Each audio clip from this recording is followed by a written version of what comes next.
call. Joining me right now with more global economics editor for the Wall Street Journal, John Hilsenrath, and president of the American Institute for Economic Research. We have Edward Stringham. Good to see you both. John, I'll start with you. I mean, the investors are kind of freaking out over what I would say is actually a good thing. The expectation of inflation, something that a normal economy should have, right? Well, Trish, I'd say there's a few things going on right now. One is we're getting what I would call a spasm of volatility. I wouldn't call it necessarily a return of volatility, but we're getting this spasm. And the reason it's happening is that a lot of traders on Wall Street were invested in vehicles that bet against market volatility. And what's happening is some of these trades are unwinding. And as those trades unwind, it creates more volatility.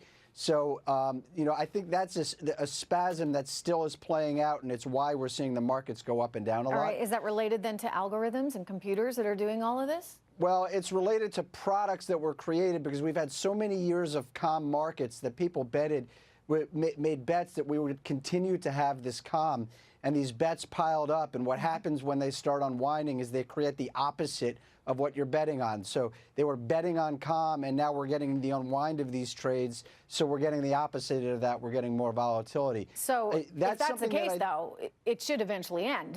It should play out. But I think there are two real warning signs that these markets are sending. The first one is that, the economy is picking up, and that's fundamentally good news. But we've also gotten a lot of signs in the last week that government budget deficits are rising, that government borrowing is going to be rising. We're talking again about trillion-dollar deficits related in part to this budget deal that was just done.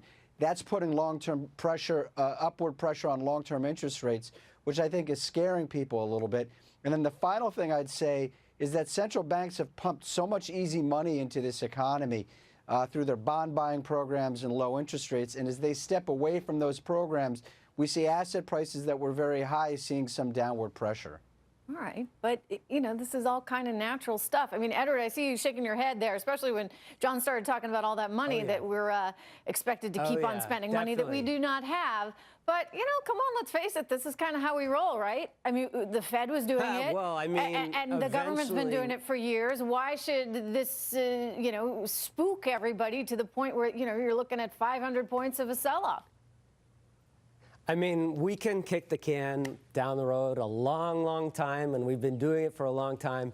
But eventually, these chickens are going to come home to roost, and we are going to have to be paying for these budgetary deficits and the increases in debt. But that said, I mean, I'm an investor, say, who's like looking at the next 6 months, and the chickens will come home to roost at some point, but they're not going to come home to roost next month or 6 months from now. They're going to be painful for my kids or your kids and their grandchildren, but it's not going to hit us in 6 months' time. So getting back to why is this market reacting so negatively to good economic news? Isn't it the expectation of inflation and the fact that, hey, there's more competition for equities? I mean, why not go get a CD at your local bank if you get a shot of actually earning any interest on it?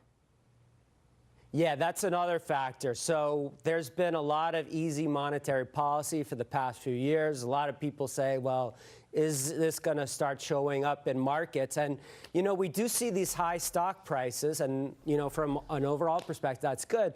But part of it could be because of inflation. Maybe it's not real gains. I think that's a lot of this. But let me get back to just, the fundamentals here. And we look at price-to-earnings ratios of roughly John Hilsenrath, 17, 18 right now. We're trading around 18 times forward-looking earnings.